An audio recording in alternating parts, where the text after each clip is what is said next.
Broadcasting live from the Business RadioX studios in Atlanta, Georgia, it's time for Coach the Coach Radio. Brought to you by the Business RadioX Ambassador Program, the no-cost business development strategy for coaches who want to spend more time serving local business clients and less time selling them. Go to brxambassador.com to learn more. Now, here's your host.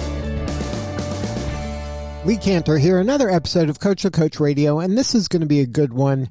And for the folks out there, this is an important one for your business as well. So please hope you have a pad of paper, your phone handy to take some notes. This is going to be a lot of great information. Today on the show, we have Jack Tompkins, and he is with Pineapple Consulting Firm. Welcome, Jack. Thanks, Lee. I'm pumped to be here. I couldn't agree more. I think we're going to cover a whole lot of good stuff. Well, I'm excited to learn more about your practice. Tell us about Pineapple Consulting Firm. How are you serving folks? Sure. So we're kind of your outsourced data nerd. So everybody's familiar with the fractional CFO and fractional C-suite executive type thing. We're kind of the fractional analyst. So that's what we do. We put everything into dashboards, help folks become data-driven. So even non-financial or non-numbers folks can easily make decisions and build strategies from their numbers. Now, this is an area that's, I think, really not appreciated by most entrepreneurs. There's so much data out there, and there's so many numbers to look at. It's very difficult for a business owner to really hone in on what are the kind of metrics that matter and how to discern what are the numbers you should be paying attention to every day. How do you help educate your clients to the importance of that, number one, and then give them some tools so that they can pay attention to the stuff that matters and not get bogged down by all these other distractions? Yeah, so we're obviously doing audio only, but I was aggressively nodding my head in agreement while you were going through that. So number one, what's important, right? Or how do they get started? What metrics do they pick? That kind of thing. Honestly, I always say start simple. Start with something that you probably look at every day. And I'll use like revenue and profit as kind of the basic example. Something that most business owners probably look at pretty frequently. Maybe it's not every day, but whether they're numbers people, financial people or not, that is something that they're going to look at every day. So kind of start there and then let the snowball grow from there. I always encourage people to start simple and then ask yourself, like, what does that mean, right? So revenue is up 10%. Fantastic. That's awesome. Why? Right? So was it more marketing? Was it better conversion rate? Did people come in from LinkedIn as opposed to networking groups? Stuff like that. And your questions will kind of feed your next steps. So that's always my advice on where to start. And then second part of your question, stuff that we do at Pineapple to kind of help make it easy is all just using dashboards. So an income statement, I'll stick with the revenue example. I'm a financial nerd and I absolutely love going through an income statement. Most people don't, because it's a black and white piece of paper and it's kind of boring to look at. It doesn't really tell you a lot of insights. When you throw that into a dashboard, now you have a trend graph. Now you've got indicators of your performance. Now you've got your brand colors, and it's actually kind of fun and engaging to look at. So I guess the all-in answer is start simple, feed your curiosity, and then make everything visual because it becomes a whole lot more usable when it's visual. And I think that's another important kind of component with this. A lot of times people they just see kind of numbers and they see columns and it's numbers, and that doesn't really give them any context unless they can somehow remember what it was the same time last year or over time or last quarter. It's difficult to really understand and appreciate the direction your business is going unless you put this kind of data into some visual tool that helps you kind of see trends. Right. Yeah, that's exactly right. And the same thing goes for, obviously this is Coach the Coach and everything. So for the coaches out there, for the consultants out there, when you're working with a client, it's a whole lot easier to point to a number that is in a graph or in a chart or something like that and have a solid foundation of, to your point, Lee, the context around it, right? Here's what it was last year. Here's what it was last month. Here's how we're trending. Boom. Now you have this solid foundation for the conversation. And you can get into strategy now that you've covered the numbers piece, the quote unquote boring numbers piece that you have to get through. And I think it does a better job when you have these this information in a visual form. I think the story becomes clearer. Yes. It becomes when people can kind of see the graph and see the trends and see however you're kind of framing the visual, whether it's a pie chart with a big slice of pie that just improved, you can see it. It helps you tell your story better. It helps you kind of understand the impact that people are making in the company. Yeah, that's exactly right. That is 100% right. And I think the number is like 65% of people are visual based learners, but throw a big red down arrow on the screen, everybody's going to understand that is not something that should be, that's not what you're going for, right? That's kind of the big red X that you want to avoid. So you dig into it and it becomes really clear with the visual. Absolutely. So now what's your backstory? How did you get into this line of work? So kind of boring, honestly. I grew up, if you will, professionally in the insurance world. So up in Connecticut, was an analyst in a bunch of different capacities and had some really cool like leadership roles in there, but really liked the analysis, really liked making dashboards because I had to present every now and then to, like the CFO of the division or my boss's boss's boss or something like that. And I quickly realized, even continuing our visualization conversation, the best way to get my point across to this leader who only has 2 minutes for me is to just not even explain it, just turn my computer around, show them a picture of the dashboard, and then they'll get the insights that they're looking for. So that's kind of where it all started. And then I'm about 2 years full-time in running Pineapple on my own.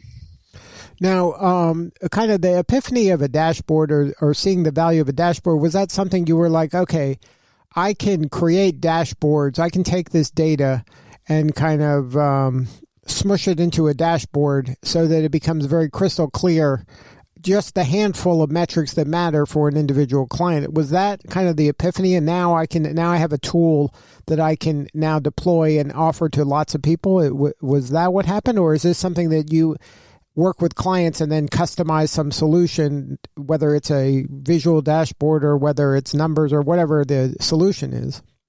Yeah, it's kind of both. So I think I should know this because I'm a numbers person, but at least 90% of what I have done for clients has been completely custom from the ground up.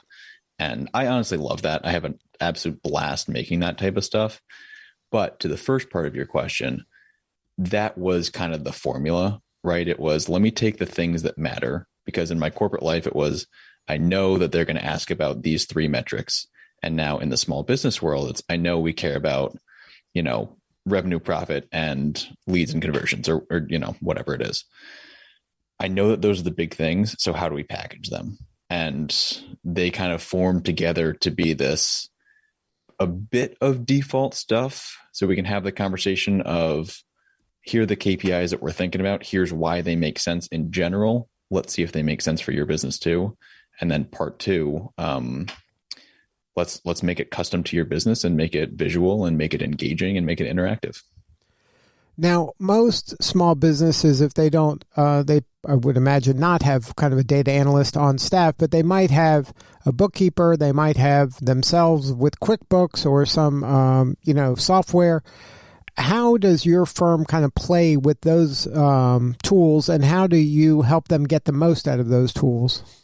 Right. So it's a very complementary situation. And I'm glad you brought it up, Lee, because my business is very garbage in, garbage out, right? So if the bookkeeper if there is no bookkeeper, right? Maybe that's the better example. If there is no bookkeeper, it's difficult to create a dashboard, a financial dashboard, right? Which is a very common thing. I link up to QuickBooks all the time. But if the data is not good in there, or it's inaccurate, or whatever it is, then the dashboard's not going to be totally useful. So whether it is the bookkeeper, whether it's the CPA, whether it's the CFO who wants to know or wants to drive the strategy, but needs to know a few metrics first, those are all folks that are great, either information feeds for us or data sources for us. And then, so how do you kind of work with your clients? Is it something that you just say, okay, here's what you need, and then you just give them the resources to do that, and then they just now the bookkeeper is doing this kind of work, or their CPA, or their themselves, or is it something that your service is kind of an ongoing, like a retainer, like a relationship? It depends. It's again, so everything that I build is custom, and that's kind of the model for working with clients too. It is very client by client. More often than not, it works out to be a retainer type situation. So the standard example is people come in for, hey, I have this idea. I want to see financial dashboard with, sales by SKU or by product that came in through online versus whatever channels online or whatever other marketing sources. So they have that idea to start, and then it kind of evolves into, all right, this is great. We also want to see how that impacts our operations. We want to see some more marketing stuff that we can do better. And so it kind of grows from there.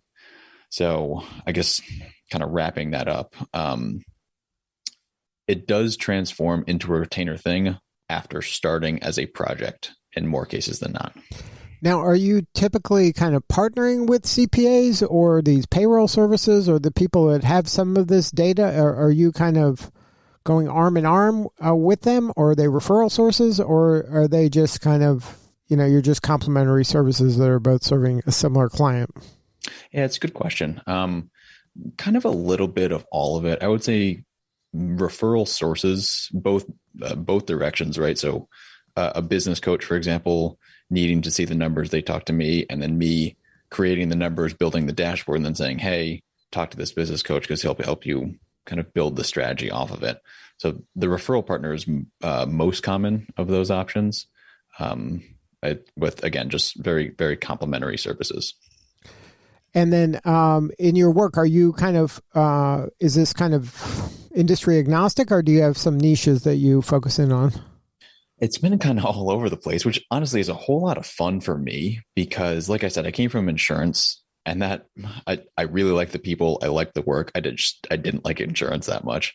So to be able to work, I have clients in transportation. I have clients in e-commerce. I have other consultants as clients, and kind of the whole gambit. And that's super, super fun for me. Honestly, there's so many different metrics out there and so many ways to slice the data, and a bunch of different things matter to a bunch of different people. So I am pretty industry agnostic. I should say we are pretty industry agnostic because it's more fun that way.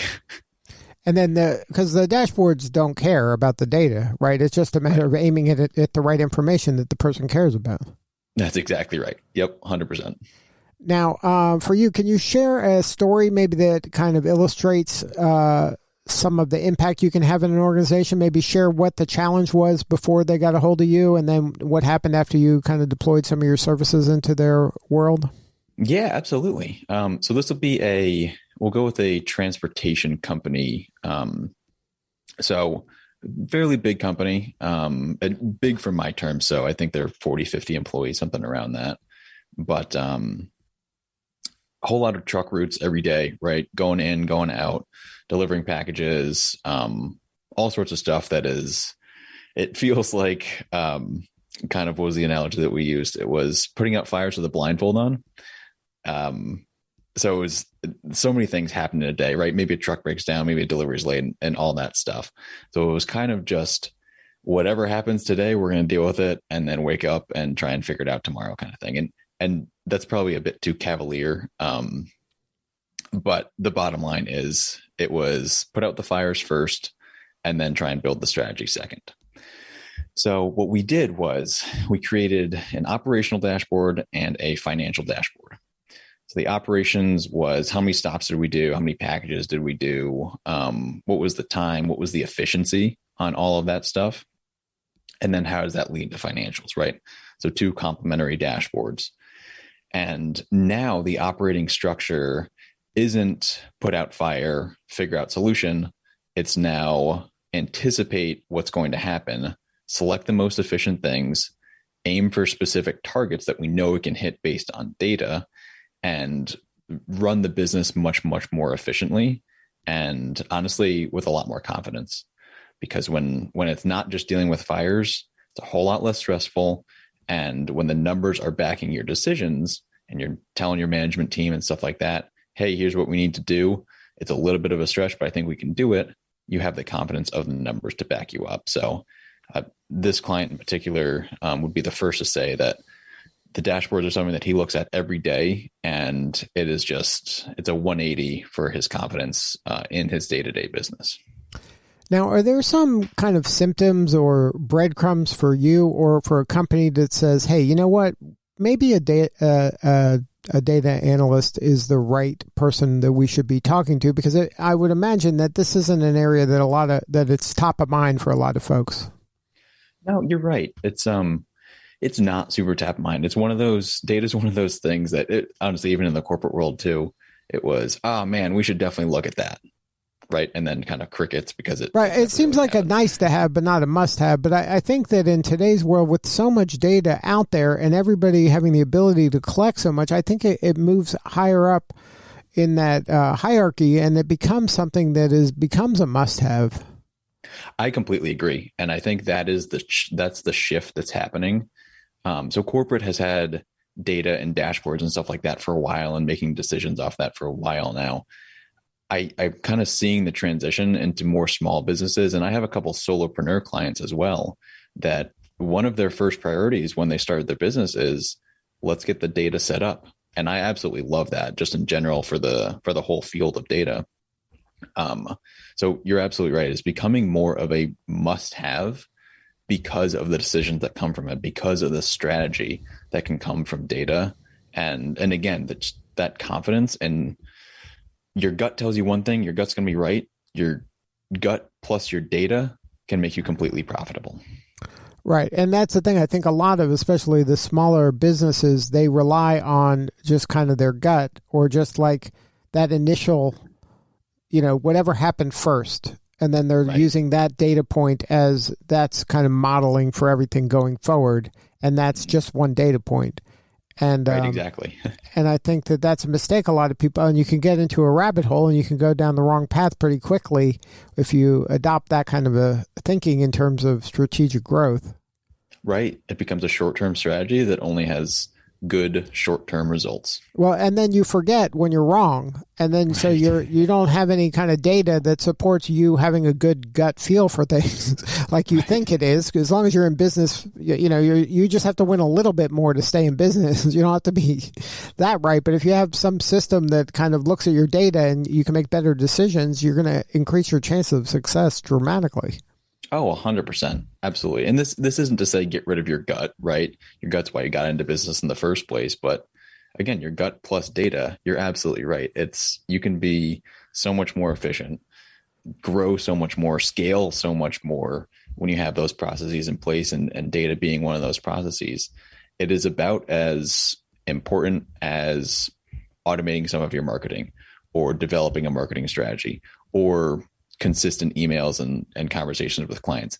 Anything like that, any of that operational day-to-day stuff, data's are right up there in terms of importance. So now, is there any kind of low-hanging fruit for our listeners out there right now? Anything they should be doing today, or something they could do today that could at least get them thinking about, kind of analyzing their data, or even just kind of being aware of the metrics that matter? Is there something that you would recommend people do? Yeah. So I think first would be just kind of an easy takeaway for listeners is somewhat what we talked about at the beginning of starting simple. So even when you're just walking to your next meeting, in the shower, wherever you do your thinking time, I would encourage everybody to just challenge themselves a little bit and say, I know what I focus on, right? There's a few metrics that I pretty much know offhand just because I have to. What's the next step? So using the example we used at the beginning, revenue, most people are going to know it. Why did it grow? Where did it come from? And then kind of build on that, right? So it's that sort of step one is, what is the next step of importance? Because every step that you take is going to be exponentially better. So if you go into why clients have joined me, fantastic. You'll get more clients because you know that answer. And then tools wise, I always encourage folks to start with whatever sort of visual representation that their software that they're already using has. So QuickBooks for an example, and most CRMs have this. Google Analytics as well for marketing and website analytics. There is always a default dashboard out there. It's not going to be great. It's not going to be exactly what you're looking for. You kind of dip your toe and say, okay, this is cool. I get it, but it's not exactly what I want. And then again, what's the next step? And that's where you get into some more in-depth data conversations and making sure that the processes are in place for the data to flow properly and making it easy to update and easy to visualize. But it starts kind of like most cliches out there, right? How do you eat an elephant one bite at a time? This is very, very similar. Just start with the next logical step that makes sense to you and is important to you today. So what is it that you need right now? Is there something we could be doing for you? Is there anything the listener could be doing for you? Are you looking for more referral partners? Are you looking for more clients? What can we do to help you grow? Oh, well, I appreciate that. I never get that on the podcast, so thank you, Lee. More clients and more referral partners are always fantastic. Honestly, I really like just kind of talking shop. Like I said earlier, with being industry agnostic, I always learn so much. It's always a lot of fun. I just like kind of seeing what other folks are doing. So I would absolutely love to have a conversation with anybody that's listening. Just kind of talk shop, hear about your business. And I'm sure there's ways that we can help each other that will come out of that conversation too. So I love small business and I love talking with other entrepreneurs. So please contact me and let's talk some shop. All right. If somebody wants to learn more, what's the website or the best way to get a hold of you? Best way is the website, and it is pineapplecf.com. And that's the abbreviation, Pineapple abbreviated consulting firm. So pineapplecf.com. Well, Jack, thank you so much for sharing your story today. You're doing important work and we appreciate you. Oh, thank you so much for having me on. This was fun, and I hope it was good for the listeners too. All right. This is Lee Cantor. We'll see you all next time on Coach the Coach Radio.